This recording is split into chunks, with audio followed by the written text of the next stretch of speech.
BFM TV face à face. Apolline de Malherbe.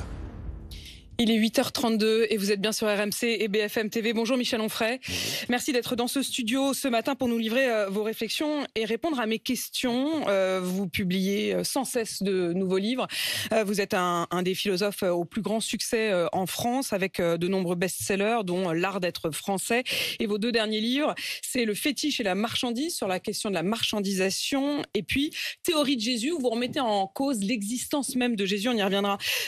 Vous avez vu ce qui s'est passé cette nuit aux Pays-Bas, les élections hollandaises qui ont donné de manière assez surprenante, puisque c'est vraiment dans les tout derniers jours visiblement que ça s'est joué, l'extrême droite qui est arrivée au pouvoir, qui est arrivée en tête avec 35 députés. C'est un candidat anti-islam, anti-Europe.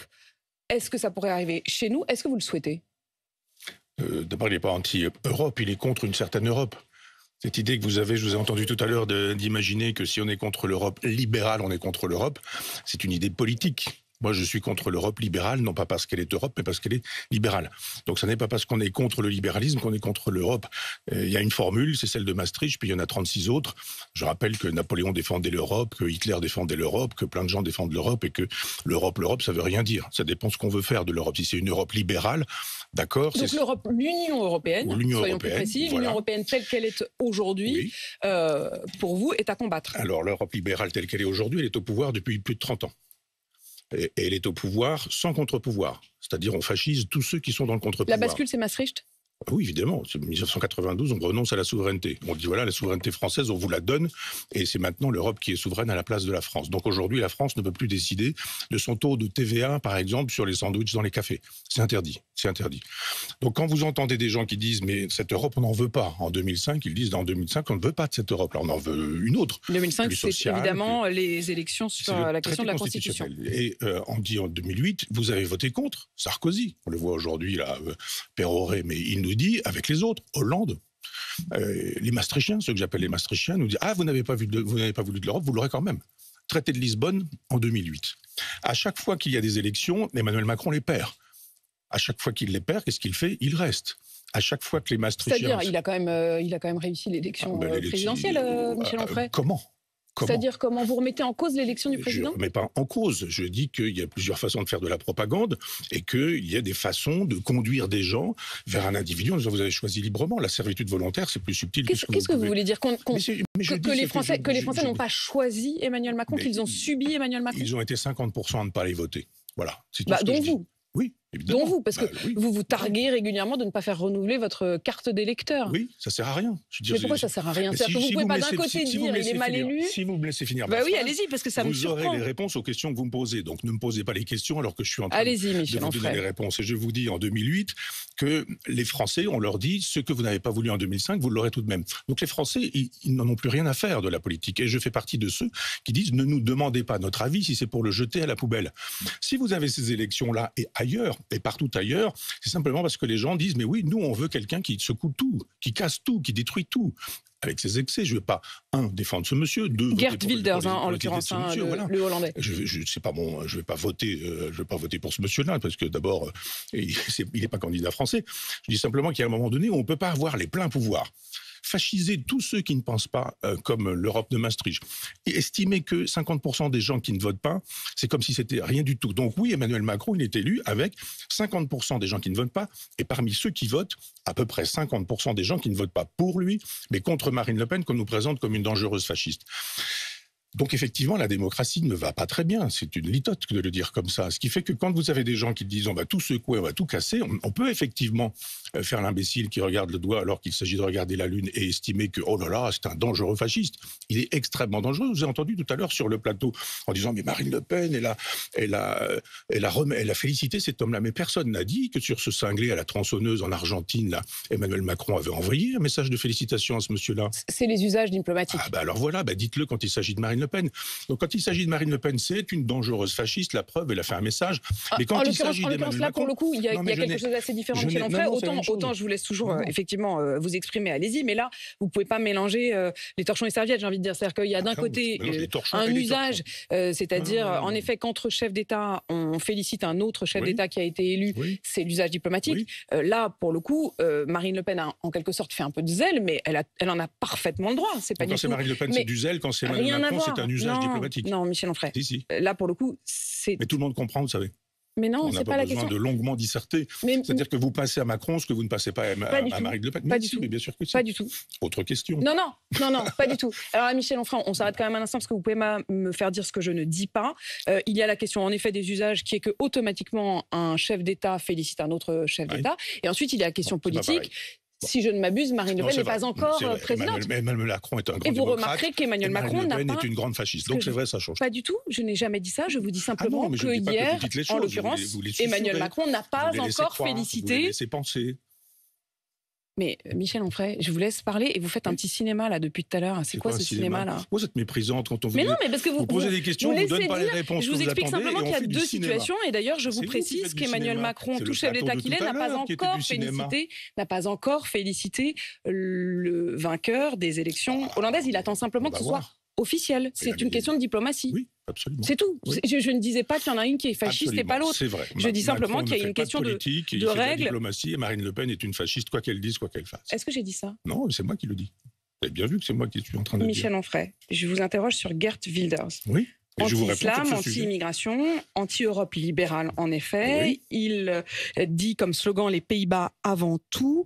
Il estime qu'il n'y a pas de panique. C'est quand même plutôt pas mal, non, de dire ça. Vous vous rendez compte, quand on fait l'éloge de chefs de l'État qui nous disent Trump, c'était un salaud parce qu'il avait dit l'Amérique d'abord. Avant tout. Donc en France, on dit quoi? Pas la France d'abord, pas les Français d'abord, les Français après, les Français ensuite, la France après. Vous pensez que c'est le rôle d'un chef d'État de dire je suis le chef de l'État français, mais en même temps, c'est d'abord autre chose, ensuite la France. Je suis sidéré, moi, qu'on puisse imaginer qu'on est un dangereux personnage quand on est à la tête de l'État et qu'on a juste envie de protéger les citoyens, les sujets de la République. On défend, on est là pour ça. Quand on est élu, comme on a été élu, pour M. Macron, on devrait dire les Français d'abord. Ça me paraît évident, c'est pas fasciste, ça. Et Michel Onfray, c'est vrai que vous mentionnez Marine Le Pen à l'instant. On se souvient que en 2002, vous aviez créé l'Université populaire de Caen après le choc de Jean-Marie Le Pen au deuxième tour. Aujourd'hui, vous vous évertuez à dire que Marine Le Pen n'est pas fasciste.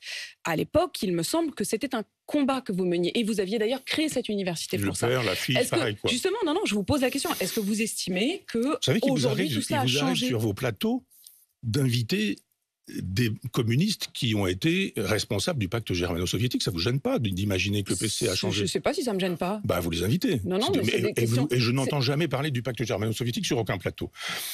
François Mitterrand, en 76, je crois, ou 72, je ne sais plus, congrès d'Épinay, disait que quiconque ne veut pas rompre avec le capitalisme ne peut pas être dit socialiste. Vous avez vu aujourd'hui qu'ils ont rompu avec le socialisme, avec le capitalisme, ces gens-là? Il y a eu parmi les écologistes des gens qui ont défendu le nazisme tout au départ. Il y en a eu. Je ne suis pas de ceux qui font payer aux enfants les fautes des parents. Je ne suis pas chrétien, moi. Je ne crois pas qu'Adam, il a fait une sottise et qu'aujourd'hui, il faudrait que nous payions cette sottise. Je regarde ce que fait Marine Le Pen, je regarde ce que fait Jean-Marie Le Pen. Je suis peut-être un des rares à avoir lu les 1000 pages des mémoires de Jean-Marie Le Pen. Ce sont les mémoires d'un antisémite. Ce sont les mémoires d'un fasciste. Ce sont les mémoires d'un pétiniste et d'un vichiste. C'est écrit. 1000 pages. Je les ai lus. J'ai un texte. Il est prêt. Il paraîtra le moment venu. Sur Jean-Marie Le Pen. Ça n'est pas exactement la même chose. Il a des condamnations longues comme le bras sur des questions d'antisémitisme que sa fille qui a fait très exactement ce que le Parti communiste a fait sur son parti. Je ne reprocherai pas aujourd'hui à Roussel de procéder du pacte germano-soviétique et donc d'être un antisémite parce qu'il aurait hérité de ça. Donc je regarde sa fille, j'écoute ce qu'elle dit. Ça n'a pas grand-chose à voir avec ce que son père dit. Ça a changé de nom, ça a changé de personnage. C'est plus exactement le même projet, le même programme. Le père était libéral, ça aurait dû vous plaire, ultra-libéral. Et la fille ne l'est pas. À tous ceux qui pensent effectivement que l'Europe libérale, c'est formidable. De faire le procès des médias qui seraient forcément ultra-libéraux. Michel Onfray, restons justement sur vos réponses. Ce que vous dites de Jean-Marie Le Pen, il est d'autant plus intéressant aujourd'hui qu'il y a eu ce débat, vous vous en souvenez. Ça s'est d'ailleurs passé sur ce plateau plateau, Jordan Bardella, l'actuel président du parti, qui a eu du mal au départ à reconnaître que Jean-Marie Le Pen était antisémite. Comment vous avez ressenti justement, vous êtes très clair, vous dites c'est les mémoires d'un antisémite, point barre. Oui. Pourquoi cette difficulté à l'assumer du côté du RN justement ? D'assumer quoi ? De Jordan Bardella, qui ne voulait pas le reconnaître comme tel. Vous savez, il y a dans un dessin animé, un type qui déplace les trous pour que vous puissiez tomber vraiment dedans. Les médias, ils font ça en permanence avec un certain nombre d'individus. Pas d'autres. D'autres, c'est tapis rouge. Et d'autres, c'est le trou. Et on déplace le trou, il faut absolument tomber là-dedans. Jordan Bardella n'était même pas né. Je pense qu'il a une culture de parti. C'est-à-dire qu'il a les éléments de langage que lui fournit le parti. Il est bien, il est intelligent, il est cultivé, etc. Il fait ce qu'il faut, il fait son boulot, il s'en va. Et d'un seul coup, on lui propose une question. Il n'avait pas prévu ce genre de question. Elle n'est pas hyper surprenante. Est-ce que Jean-Marie Le Pen était antisémite ? Alors que c'est à la veille de la manifestation contre l'antisémitisme, c'est pas non plus... Non, mais je veux dire que c'est un piège. C'est pas un piège, non. Si, c'est un piège, parce que où il répond oui, et d'un seul coup, ça devient un problème. On dit, ah oui, alors ce parti... ça clarifie les choses. Ou il répond non, et c'est de toute façon un problème. Quoi qu'il fasse, quoi qu'il dise. Vous vous rendez compte, dans ce parti, qu'est-ce qu'il a dit, puis après, de manière interne. Moi, je ne sais pas comment ça fonctionne, je ne suis pas dans ce parti. Je dis simplement qu'à un moment donné, le problème, c'est pas de savoir si Jean-Marie Le Pen étant fasciste ou étant antisémite, sa fille le serait, c'est que des gens réduisent leur repas aujourd'hui parce qu'ils sont pauvres. Des gens aujourd'hui n'ont pas l'argent pour acheter les cadeaux de Noël de leurs enfants ou de leurs petits-enfants. Des gens qui travaillent aujourd'hui dorment dans leur voiture. Et les tenants de cette Europe libérale nous disent « c'est formidable, on n'a pas assez d'Europe, il nous en faudrait un peu plus ». Si ça va pas bien, c'était comme avec le goulag, il y avait du goulag parce qu'il n'y avait pas assez de marxisme. Ça va pas assez loin, l'Europe libérale, c'est pour ça qu'il y a des problèmes. Le vrai clivage, c'est Maastricht, pas Maastricht. Moi, je fais un travail de philosophe, c'est-à-dire je fais pas un travail de moraliste en disant « c'est pas bien, regardez ce blond peroxydé qui a gagné les élections, comme c'est pas bien, ce fasciste, je dis pourquoi les a-t-il gagnés ?» C'est mon travail de philosophe, pourquoi, moi. D'après vous ? Parce qu'il y a de la misère, parce qu'il y a de la pauvreté, parce qu'il y a du chômage, parce qu'il y a des gens à qui on dit « votez, mais si vous votez mal, on va mettre votre vote à la poubelle ». Parce que des gens entendent des intellectuels qui les défendent et qui s'entendent traiter de fascistes, qui s'entendent traiter de type d'extrême droite en permanence. Parce que des gens disent... Vous êtes blessé, Michel Onfray. Attendez, si j'étais blessé, je serais mort depuis longtemps. Ça fait longtemps que je vous interviewe régulièrement. Oui. Et je vous trouve aujourd'hui particulièrement... presque agressif, c'est-à-dire presque comme un animal blessé qui se dirait il faut qu'on se batte. Pourquoi ? Mais je suis pas, je serais mort si je n'avais pas supporté ça. Ça fait des années que ça se passe comme ça. Moi, je vous rappelle que, merci pour votre invitation, je suis interdit de service public. Je suis interdit de service public. Vous avez longtemps été sur le service public. Je me souviens d'été où nous passions dans les voitures. Oui, si ma sœur en avait, ce serait mon frère. Donc, je suis en train de vous dire que je suis... avec Michel Onfray. Si vous ne voyez pas la différence entre je suis interdit de service public et j'étais, vous voyez, je ne parle pas au passé, je parle au présent. Donc oui, vous voyez, quand je vous parle du présent, me parlez du passé. Alors parlons du passé. Oui, j'ai été invité longtemps sur France Culture. On y diffusait mon cours et je faisais 1 million de podcasts. Et j'ai été viré un jour. Pour quelle raison ? Je sais pas. Ah ouais, moi non plus. Je vous dis simplement qu'il y a un moment donné où, quand vous dites aux gens, allez voter, et que quand les gens votent, vous leur dites, vous avez mal voté, vous avez voté pour un fasciste, ou alors, vous avez voté pour Marine Le Pen, peut-être qu'elle n'est pas fasciste, mais son père l'étant, c'est quand même dangereux de voir les gens. Vous vous rendez compte, et c'est retrouvé à une table où il y avait aussi un fasciste, Michel Onfray, essayons de comprendre, et justement, vous dites que vous êtes philosophe, où il y a des communistes dont le parti a été responsable du pacte germano-soviétique. Je le dis parce qu'on ne le dit pas assez, on ne le dit pas beaucoup, et sûrement pas sur vos chaînes. De la France aussi d'aujourd'hui et de la France de demain. Vous faites l'analyse que Geert Wilders arrive en tête aux Pays-Bas sans raison. Parce qu'il y a des raisons, notamment de fracturation, de difficultés, de pauvreté. Est-ce qu'il y a les mêmes causes ici qui produiront donc les mêmes effets ? Évidemment, c'est tout le problème européen. Vous avez cette Europe dans laquelle, effectivement, on fabrique de la paupérisation. Le ruissellement, vous savez, la fameuse théorie libérale. Quand il y aura des très riches, les pauvres sont moins pauvres. Ça ne marche pas. La main invisible du libéralisme, laissez faire la main invisible, vous verrez, il y aura une espèce d'économie, de l'harmonie et de l'équilibre. Ça ne marche pas. Ce que produit le libéralisme, c'est ce que Marx appelle la paupérisation. Des pauvres de plus en plus nombreux et de plus en plus pauvres, des riches de moins en moins nombreux et de plus en plus riches. Cette Europe produit de la paupérisation. Et après, quand vous avez des pauvres, vous vous étonnez que les pauvres puissent dire « au secours ». 1, on ne va pas voter parce que vous n'écoutez plus ce qu'on vous dit. Et 2, quand on va voter des gens qui sont contre vous. Je vous dis que je fais un travail de philosophe, pas un travail de moraliste en disant il est bien, il n'est pas bien ce garçon, il faudrait le même, il ne faudrait pas le même, etc. Si vous cherchez à savoir pourquoi il y a le pire, c'est parce qu'effectivement, il est produit par une situation dont on nous dit elle n'est pas encore assez radicale. Plus d'Europe encore. Plus de libéralisme encore. Ajoutons l'Ukraine à cette Europe. Ajoutons tous les pays qui ne sont pas du tout des pays démocratiques. Jadis, il y avait des obligations pour rentrer dans ce pays. Pour rentrer dans l'Europe, maintenant c'est fini. Donc l'Europe avance tête baissée alors qu'elle devrait reculer, d'après vous. L'Europe, elle devrait être européenne et sociale. Elle n'est pas européenne et sociale, elle fonctionne comme une espèce d'État à part, un État impérialiste en plus. C'est-à-dire elle avance en disant je veux des pays, je veux des pays, je veux encore des pays. Les mêmes causes produisant les mêmes effets. Elle est contre pour les, vous, contre Marine les nations. Le Pen est effectivement tout à fait en mesure de remporter les prochaines élections. Évidemment, ça me paraît évident, tout est fait pour ça. Vous faites tout pour ça. Mais qui fait tout pour ça? Bon, je ne veux pas rentrer dans votre rhétorique. Mais je la continuerai jusqu'au bout. C'est-à-dire, on ne peut pas faire ce qu'il faut pour que ça ait lieu comme ça. Et quand ça a lieu, de dire « Oh là là, c'est quand même pas bien ». Si vous voulez que ça n'ait pas lieu, faites de telle sorte qu'on ait le souci des pauvres, des miséreux, des gens qui sont des oubliés, les sans-grades, le petit peuple, à qui on envoie d'ailleurs la soldatesque. Quand il y a les gilets jaunes, là, il y a de la police. Pas dans les banlieues, il n'y a pas de police dans les banlieues. Mais quand il s'agit d'être un gilet jaune, on envoie des CRS. On envoie des gens qui vous arrachent les yeux, qui vous arrachent les mains, etc. Quand il s'agit de cogner sur les Français moyens ou sur les Français des gilets jaunes, alors là, la police, ça marche. L'État, ça marche aussi. Mais dans d'autres endroits, c'est bizarre, ça ne marche pas. À propos justement de ces questions d'autorité, de rapport à l'autorité et de violence, il y a eu le drame de Crépol. Emmanuel Macron, hier, a parlé d'un terrible assassinat. Gérald Darmanin a parlé d'un ensauvagement qui montre la faillite générale de notre société. Est-ce que vous êtes d'accord avec ces mots ?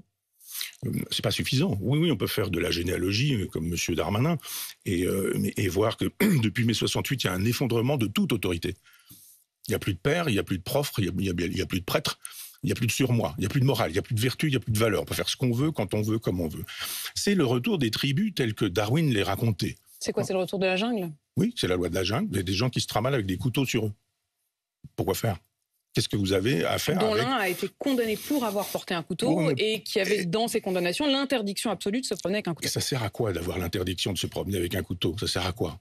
Ça sert à quoi quand aucune police ne peut vérifier que ce monsieur porte ou ne porte pas un couteau ? Imaginez que la police dise... Tiens, vous voulez dire que les faits de justice ne sont pas respectés ? C'est sur le papier, tout ça, c'est comme Darmanin et Macron. Ce crime ne restera pas impuni.